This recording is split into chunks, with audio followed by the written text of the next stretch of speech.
అలాగే సార్ మీ దగ్గర చదువుకున్న స్టూడెంట్స్ మీ ద్వారా వెళ్ళిన చాలా మంది స్టూడెంట్స్కి స్కాలర్షిప్స్ వచ్చాయి. Almost 90% students scholarship. ఎలా అది హౌ ఇట్ ఈస్ పాసిబుల్?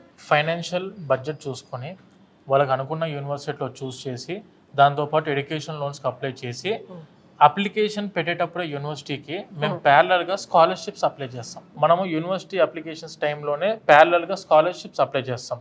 దీనివల్ల ఏంటంటే ఒక యూనివర్సిటీ ఫీజ్ 20 lakhs ఉంటే అరౌండ్ ఒక స్టూడెంట్కి 5 to 10 lakhs వరకు కూడా స్కాలర్షిప్ రావడానికి అవకాశం ఉంటుంది. యూకే అయితే మినిమం 5 lakhs to 6 lakhs వరకు కూడా మనకు స్కాలర్షిప్స్ అందుబాటులో ఉన్నాయి. మేము ప్రతి స్టూడెంట్ మన ఆఫీస్కి వచ్చిన వెంటనే మెయిన్గా చూసేది ఏంటంటే ఎడ్యుకేషన్ లోను, స్కాలర్షిప్స్. ఇవి రెండే స్టూడెంట్కి బయట కంట్రీకి వెళ్ళడానికి మేజర్గా టాస్క్లు ఇవి రెండు. సో స్కాలర్షిప్స్ అనేసరికి వాళ్ళు ఆ యూనివర్సిటీకి వెళ్ళినాక తెలుస్తుంది. అరౌండ్ పక్కన స్టూడెంట్ ఏమో వేరే కన్సల్టెన్సీ నుంచి వచ్చిన వాళ్ళకు అరౌండ్ ఒక యూనివర్సిటీ ఫీజు 20 lakhs పడ్డది, ఇతనికేమో 14 lakhs or 15 lakhs కంప్లీట్ అయిపోతుంది. Same university, same bench, same class room. అట్లా ఏంటంటే మనం ఇవన్నీ కూడా ముందు నుంచి చాలా బర్డెన్ తగ్గిద్ది.